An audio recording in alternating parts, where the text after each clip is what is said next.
सत्यराम, शिष्य का प्रकरण चल रहा है महाराज। दादू जी महाराज ने कल बताया कि उत्तम, मध्यम, कनिष्ठ 3 प्रकार के शिष्य होते हैं। एक इस प्रकार के भी शिष्य होते हैं जिसके कोई फर्क नहीं पड़ता है, वो अधम से भी अधम समझो। उसी बात को दादू जी महाराज कहते हैं, कहीं कहीं मेरी जीव रही सुन सुन तेरे कान, सदगुरु बपरा क्या करे जो चेला मूढ़ अजान। कहीं कहीं मेरी जीव रही, बहुत समझाया महाराज, और सुन सुन तेरे कान, और तेरे भी जो है सुनते सुनते कान पड़ गए। सदगुरु बपरा क्या करे।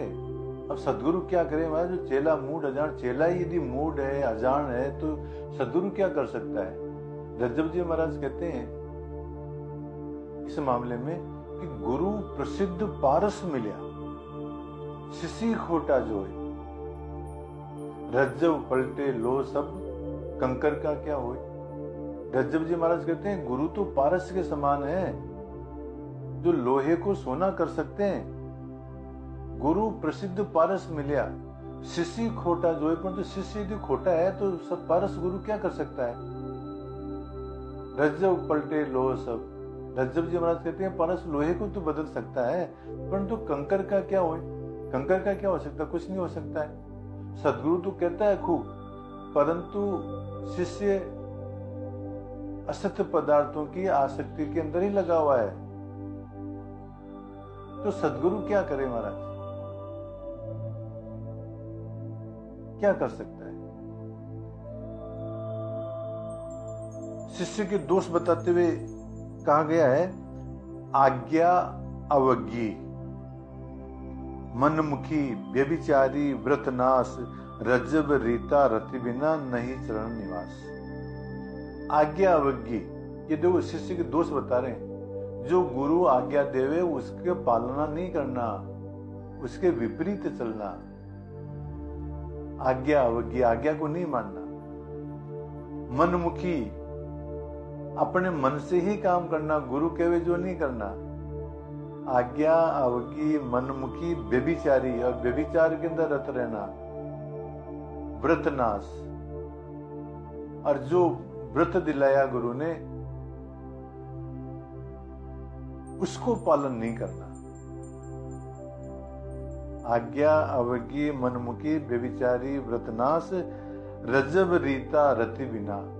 रति मंत्र के बिना, गुरु ने जो मंत्र दिया उससे रीता, उसका पालन नहीं करना, उसका मनन नहीं करना। नहीं चरण निवास, और सदगुरु के चरणों के अंदर निवास नहीं, उनका सानिध्य में नहीं रहना। तो महाराज ये लक्षण है अधम से भी अधम, उसको शिष्य नहीं कह सकते।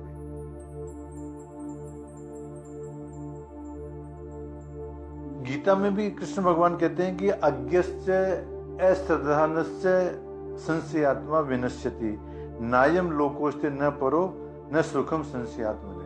अज्ञश्च, जो अज्ञ है, मूर्ख है महाराज,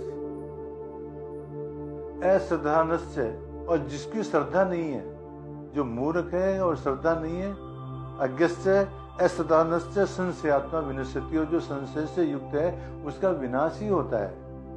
नायम लोकोस्ति न परो, न तो वो तो इस लोक में उसका उद्धार होने वाला है और न परलोक में उद्धार होने वाला है।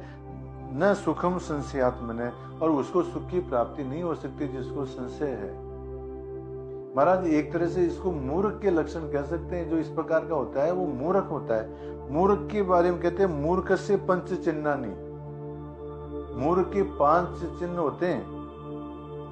कौन कौन से? गर्वी, वो बहुत गर्व करता है, घमंड रखता है। दुर्वचनस्तथा, और दुर्वचन बोलता है। अलसस्य, आलसी होता है। प्रमादी, प्रमादी होता है। हठी होता है, और दुराग्रही होता है। ये महाराज मूर्ख के लक्षण है। वास्तविकता तो ये है महाराज कि उदीर तो अर्थ है पशुना भी गृह्यते, पशु को भी यदि हम कोई बात कहते हैं तो वो भी ग्रहण कर लेता है। गाय को कहते हैं ले ले तो वो आ जाती है, कुत्ता समझ जाता है कहने से। उदीर तो अर्थ है पशुना भी गृहते हाइनास्य नागास्य वहंती चोदिता। और ये जो घोड़े होते हैं, बैल होते हैं, इनको भी जब कहते हैं तो ये चलने लग जाते हैं, चलते हैं। अनुक्तम अपि उयति पंडितो जन है, और पंडित जो लोग हैं वो बिना के ही समझ जाते हैं। जैसे कल दादू जी महाराज ने कहा था कि मन की लकेश्वर देवता परे रिंगिता ज्ञान फलाए बुद्धे, और इशारे से भी समझ जाते हैं बुद्धिमान लोग। परंतु ये मूर्ख जो है ये बिल्कुल नहीं समझते हैं। इस तरह से दादू जी महाराज इस साखी के अंदर कहते हैं, कई कई मेरी जीव रही सुन सुन तेरे कान, सतगुरु बपरा क्या करे तो चेला मूढ़ अजान। यदि मान लो कोई मूर्ख ही होए तो उसका सतगुरु भी क्या कर सकते।